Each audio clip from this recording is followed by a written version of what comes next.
Good morning, all of you. Standard 5th, Chapter 1st, Computer and its Evolution. So, my first question is, what is evolution? What is evolution? As technology become more advanced, machine become more efficient, faster, and with better design. Do you remember the telephones from the year ago? They were big, heavy, and difficult to use. पहले के ज़माने में जो mobile आते थे है ना, उसको जेब में डालकर घूम नहीं सकते थे, बहुत ही हैवी होते थे, बहुत ही बड़े होते थे. ओवर द ईयर, बहुत साल जाने के बाद बेटर टेक्नोलॉजी वॉज डेवलप, जहां पर उनके दरमियान, उन समय के दरमियान टेक्नोलॉजी डेवलप हुई. And we show wireless phone जो हम अभी लेकर घूम रहे हैं, तो वो है इवोल्यूशन टेक्नोलॉजी का. In the same way computer has also involve in their function. Computer के अंदर भी नए नए फंक्शन इंक्लूड हुए, नई टेक्नोलॉजी यूज हुई. As well as their looks, अभी जो हमें दिखाई दे रहा है ना, वो डेवलपमेंट होने के बाद, इवोल्यूशन होने के बाद हमें जो चीज मिली है वो है कंप्यूटर. तो चैप्टर फर्स्ट हमारा वही है, computer and its evolution. So back to our text book.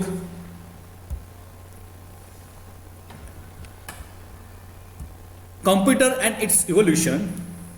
Introduction के अंदर, computer has been the biggest human invention till date. The machine not only makes the calculation easy, but is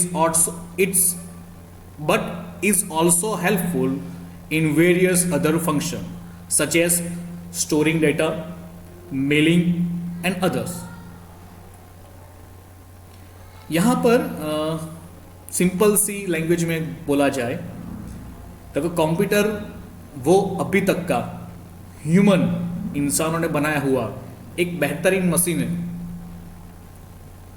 जो calculation भी कर सकता है और हमारी हर तरह की हेल्प कर सकता है ना. Helpful in various other function such as storing data, data store करने के लिए, मेलिंग, मेल भेजने के लिए, एंड बहुत सारी चीज़ों के अंदर यूज किया जाता है.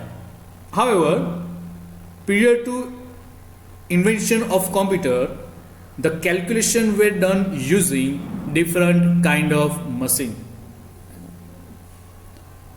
कंप्यूटर के अंदर कैलकुलेशन किया जाता था. उसके बाद कैलकुलेशन के लिए पहले भी एक मशीन आया था, है ना. मशीन तो नहीं, लेकिन एक इजाद कही जाए, वो था abacus, early calculation machine.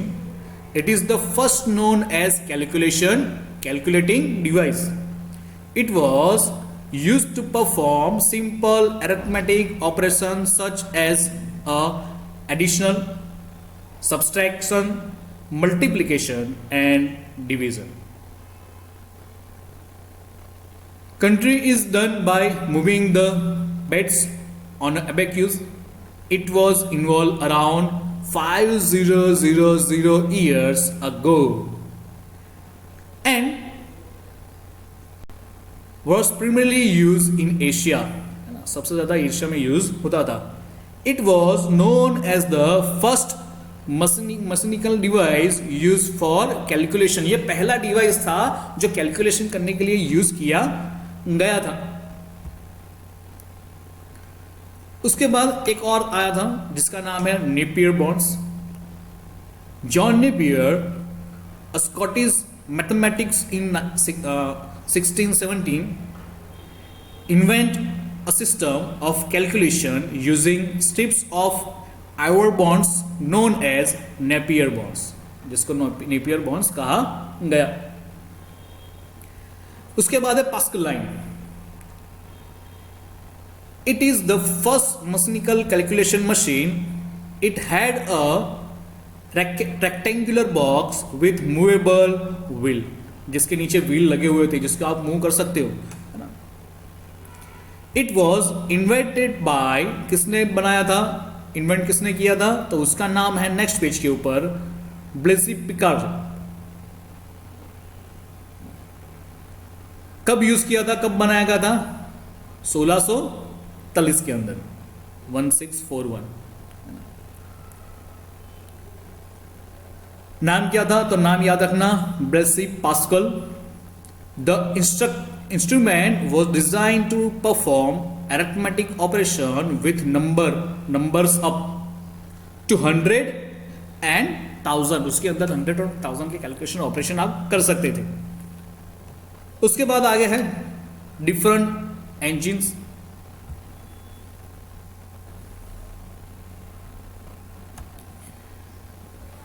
Difference engine was invented by Charles Babbage in 1822.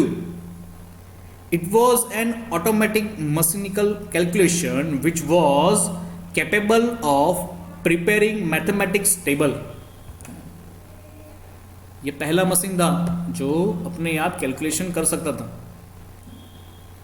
The machine was designed to create error-free tables.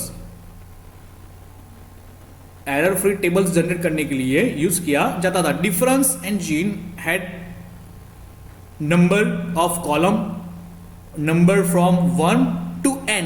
n मतलब स्टैंडर्ड 9 10 के अंदर आप जब आ जाओगे, अभी तो आपको जरूरत नहीं, लेकिन शायद मैथ्स के अंदर भी आता होगा। n मतलब आप जो गिनती गिनते हो, कहां तक आपको स्टेप लेना है वो। n was capable of storing 1 decimal number in each column। 1 decimal number मतलब आप एक नंबर जो डाल रहे हो कंप्यूटर के अंदर अभी, तो वो एक ही नंबर स्टोर कर पाता था। वो क्या था, तो वो गिना जाता था n। मैथ्स के अंदर अगर आपको कुछ लिखना हो, x is equal to 1, 1 is equal to b, sorry हाँ b, तो b की वैल्यू कितनी होगी, तो आपने जो डाला है वही। वैसे ही यहां पर n इज इक्वल टू, यहां पर जो 1 डेसिमल स्टोर होता है वो। उसके बाद analytic engine is a better version of difference engine and was design by Charles Babbage, जिसने पहले बनाया था, है ना, डिफरेंट इंजन्स। कब बनाया था, 1822, 1822 के अंदर। उसने 1837 के अंदर दोबारा यूज किया और नई टेक्नोलॉजी बनाई जिसका नाम आया analytic engine. It was the first generation purpose computer. The calculation device had some basic elements as in modern computer. The calculating device had some basic elements as in modern computer। अभी के जो modern computer आ रहे हैं, है ना, उस हिसाब से बेसिक एलिमेंट जो डाले गए थे कंप्यूटर के, है ना, वो था ये बेसिक पहला स्टेप कंप्यूटर के लिए। This elements were input, output and memory device. अभी के हिसाब से हमने पहले पढ़ा था स्टैंडर्ड 4 के अंदर कंप्यूटर काम कैसे करता है। वो सबसे पहले इनपुट, आउटपुट और उसके बीच में प्रोसेसिंग, यहां पर है मेमोरी डिवाइस, फर्स्ट एलिमेंट। तो एक तरीके से कहा जाए तो कंप्यूटर बनाने की शुरुआत यहीं से हो गई थी। Charles Babbage is known as the father of computer, यहां पर अंडरलाइन करना। इवोल्यूशन ऑफ कंप्यूटर्स के भीतर उसकी जनरेशन बताई जाएगी जो हम आगे देखेंगे। The gradual development in the calculation device lead to the invention of computers. Its look, serverware, year and stage for the computer to develop as modern day computer. The various stage of computer evolution were, number 1 is first generation computer।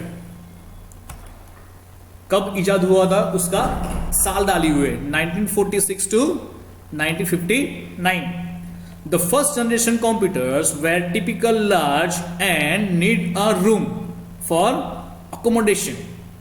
They used high-speed vacuum tube as switching device and had a very small memory. यहां पर underline करनी पड़ेगी आपको. They used high-speed vacuum tube. In the first generation computer had vacuum tube. Filling the blanks के अंदर अगर आपको पूछा जाए तो आपको पता होना चाहिए. These computers use ENIAC. ENIAC stands for Electronic, Numerical, Integer and Calculation. ये उसका फुल फॉर्म है. यहां पर भी अंडरलाइन कर लेना. ENIAC का फुल फॉर्म जो आएगा वो है electronic, numerical, integer and calculator. They were developed in 1946 by Eckert and Music in USA. तो ये नाम भी याद रहना चाहिए आपको, है ना. Eckert and sorry